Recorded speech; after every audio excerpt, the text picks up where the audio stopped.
جملہ اسمیہ میں ہم نے پڑھا تھا کہ اس میں دو حصے ہوتے ہیں، ایک اسم ہوتا ہے اور دوسری خبر ہوتی ہے، اور دونوں عام طور پہ رفع حالت میں ہوتے ہیں جب تک ان پہ کوئی عامل داخل نہ ہو۔ اب عامل جو ہیں یہ دو قسم کے ہوتے ہیں، ایک انا اور دوسرا کانا۔ اس کے علاوہ بھی کئی اور عامل ہیں جو آپ آگے جا کے پڑھیں گے، لیکن یہ دو کیٹیگری ہیں۔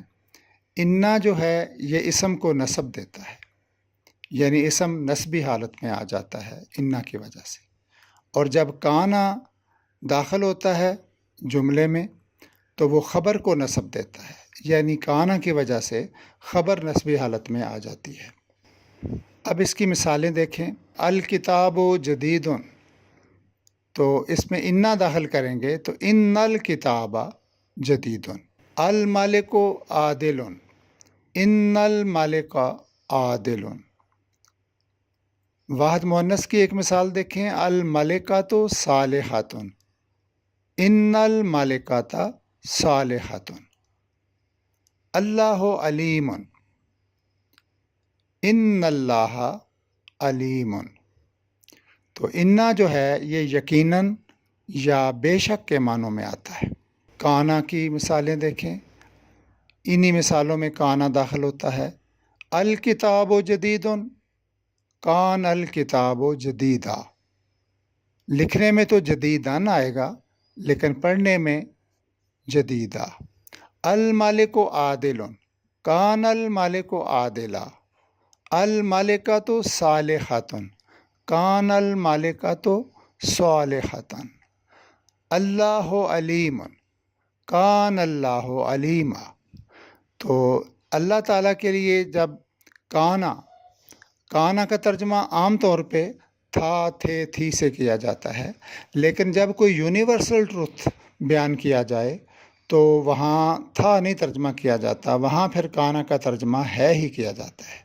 تو چونکہ اللہ کی صفات جب ہم بیان کرتے ہیں تو وہ بھی یونیورسل ٹروتھ میں آتی ہیں، جیسے اس میں ہے کان اللہ علیما، تو اس کا ترجمہ یہ نہیں کیا جائے گا بے شک اللہ تعالیٰ علم والا تھا، اس کا ترجمہ کیا جائے گا بے شک اللہ تعالیٰ علیم ہے۔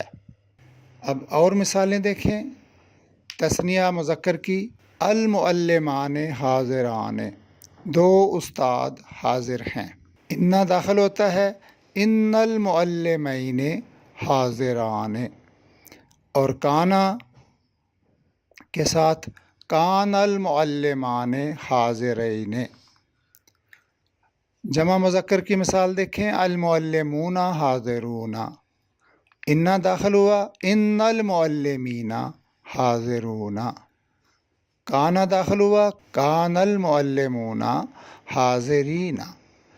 اب تثنیہ مؤنث کی مثال دیکھیں، المعلمتان صالحتان، ان المعلمتین صالحتان۔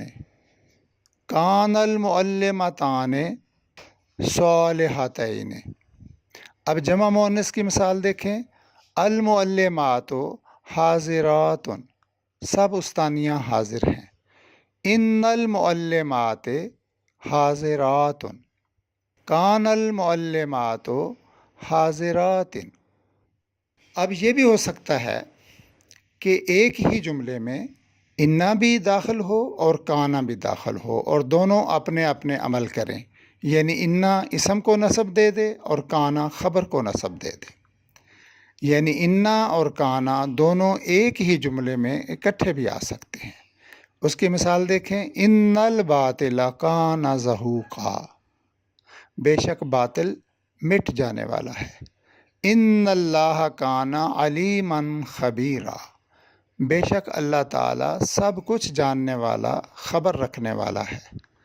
ان اللہ کان علی کل شیء حسیبا، بے شک اللہ تعالیٰ ہر چیز کا حساب لینے والا ہے۔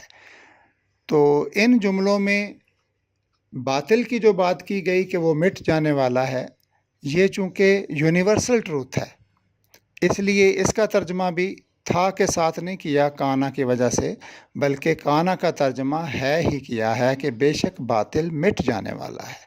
اور آخری دو جو مثالیں ہیں اس میں بھی چونکہ یہ اللہ تعالیٰ کے بارے میں بیان کیا گیا ہے تو وہ بھی یونیورسل ٹروتھ ہیں، اس لیے اس کا ترجمہ بھی تھا کی بجائے، کانا کا ترجمہ تھا کی بجائے ہے کے ساتھ کیا گیا ہے۔